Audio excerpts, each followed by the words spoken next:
इंदौर के एमवाय अस्पताल में नवजात बच्चों की मौत के मामले ने बड़ा तूल पकड़ लिया है। मामले में कलेक्टर आशीष सिंह और विधायक गोलू शुक्ला ने अस्पताल का दौरा किया। आरोप लगाए गए थे कि एनआईसीयू में चूहों के काटने से नवजातों की मौत हुई है, लेकिन अब प्रशासन ने स्थिति स्पष्ट की है। देखिए खास रिपोर्ट। एमवाय अस्पताल में 2 नवजात बच्चों की मौत के बाद कलेक्टर आशीष सिंह और विधायक गोलू शुक्ला ने अस्पताल का दौरा किया। इस दौरान दोनों ने आईसीयू का निरीक्षण कर व्यवस्थाओं का जायजा लिया।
कलेक्टर आशीष सिंह ने कहा कि पोस्टमार्टम रिपोर्ट के मुताबिक बच्चों की मौत का कारण अलग है और चूहों के काटने से मौत नहीं हुई है। उन्होंने ये भी बताया कि चिकित्सा विभाग ने मामले में कार्रवाई शुरू कर दी है।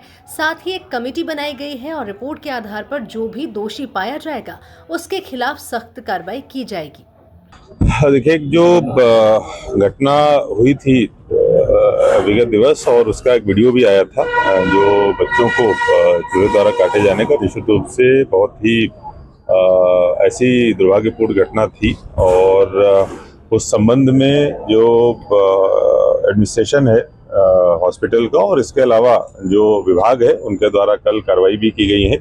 उनमें 2 लोगों को सस्पेंड किया गया है, कुछ लोगों को शोकॉज नोटिस भी दिया गया है। स्टेट से अन्य जो जिम्मेदार यहाँ के उच्च स्तर के एडमिनिस्ट्रेटर हैं उनको भी नोटिस प्रदान किया गया है। निश्चित रूप से ऐसी चीज़ नहीं होनी चाहिए थी और जो भी इसमें एजेंसी है या जो भी इसके लिए जिम्मेदार लोग हैं, अगर अन्य कोई भी जांच में पाए जाते हैं तो बहुत कड़ी कार्रवाई इस पर की जाएगी।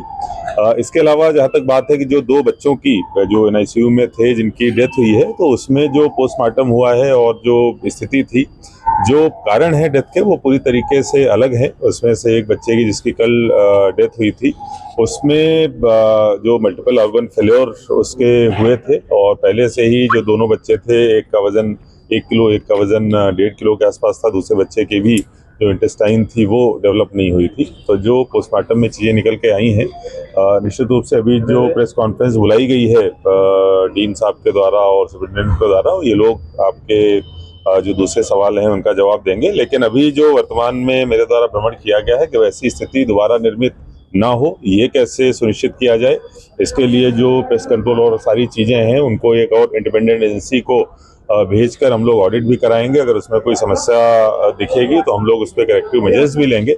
जो विभाग के द्वारा, चिकित्सा विभाग के द्वारा कार्रवाइयाँ हुई हैं और जो जांच कमेटी बनाई गई है उसके आधार पर जो भी फाइंडिंग्स आएंगी उसके आधार पर उनके द्वारा हाँ, बहुत दुखद घटना है, बहुत दुर्भाग्यपूर्ण घटना हुई है। जो भी संबंधित इसमें लोग हैं, जो भी पेस्ट कंट्रोलर जो करने वाली कंपनी है, उसको सख्त से सख्त कार्रवाई की जाएगी। उस पर 1 लाख रुपए का जुर्माना भी किया है और सख्त कार्रवाई की जाएगी। और जो डॉक्टर्स इसमें जिन लोगों ने लापरवाही की है उन पे भी कार्रवाई की जाएगी। और 2 नर्स तो सस्पेंड भी कर दी गई हैं और भी जो होंगे उसमें सख्त कार्रवाई। नियमित पेस्ट कंट्रोल, देखो चूहों का स्थिति है कि चूहे, अभी बारिश खूब तेज़ हो गई, 2-3 दिन से बारिश हो रही, तो चूहे खूब सारे आ गए, ऐसा मुझे लगता है। और ये जो बिल्डिंग है ये 70-80 साल पुरानी बिल्डिंग है, तो कहीं ना कहीं ड्रेनेज और उसके रास्ते चूहे अंदर जा रहे हैं। तो जो पेस्ट कंट्रोल वाली कंपनी है उस पर सख्त कार्रवाई की जाएगी, उन पे सख्त से सख्त। यहाँ बाहर से रेफर होके आए थे, एक देवास से आया था, एक धार से आया था। एक का नाम जो है बेबी ऑफ मंजू था, वो 3 दिन का था। उसके लोग वो देवास से रेफर होके आया था। उसके जो परिजन हैं बच्चे को व्रत समझ के यहाँ छोड़ के चले गए थे। हमारे विभाग के लोगों ने, पीडियाट्रिक सर्जरी वालों ने उसको रिसक्सिटेट किया उसकी सांस और वो सब वापस आ गई। उसके बाद उसको हमने पीडियाट्रिक आईसीयू एक अलग से है, वहां हमने रखा था। दूसरा जो बच्चा है वो 12 दिन का था, उसको भी जो पहले वाले बच्चे को है उसकी हार्ट में दोनों तरफ हार्ट में भी प्रॉब्लम थी, वेसल्स भी डेवलप नहीं हुई थी और बहुत सारी उसके लिए कंजेनाइटल जो जन्मजात बोलते हैं वो बीमारियां थी। उसका वजन भी 1 किलो कुछ था और हीमोग्लोबिन भी 5 ग्राम था। दूसरा जो बच्चा है उसकी इंटेस्टाइन नहीं बनी थी और इस टाइप के जो बच्चे हैं वो रेफर होके बाहर से आते हैं। जो दूसरा बच्चा था उसका वजन भी 1.6 केजी था, सेप्टिसीमिया था। इसी दौरान बाढ़ में जब ये देखा गया कि एक चूहा वहाँ, एक वीडियो सामने आया कि वो चूहा वहाँ विचरण कर रहा है और किसी ने वीडियो में उसको कैप्चर किया है। पहले वाले जो बच्चा था जिसकी 3 दिन की उम्र है उसको देखा गया तो उसकी उंगलियों में चूहे के बाइट के निशान थे और दूसरे बच्चे की भी उंगलियों में बाइट के निशान थे। मृत्यु का कारण ये नहीं है कि सिर्फ चूहा या उससे है, पर यह बहुत ही निंदनीय और घटना है। संवेदनशील जगह है, पीडियाट्रिक आईसीयू में इस तरह से चूहे और वो नहीं दिखना चाहिए। अब देखने वाली बात होगी कि कमेटी की जांच रिपोर्ट में किसकी जिम्मेदारी तय होती है और नवजातों की मौत के असली कारणों से पर्दा कब उठता है। Bureau report, MP news, Indore.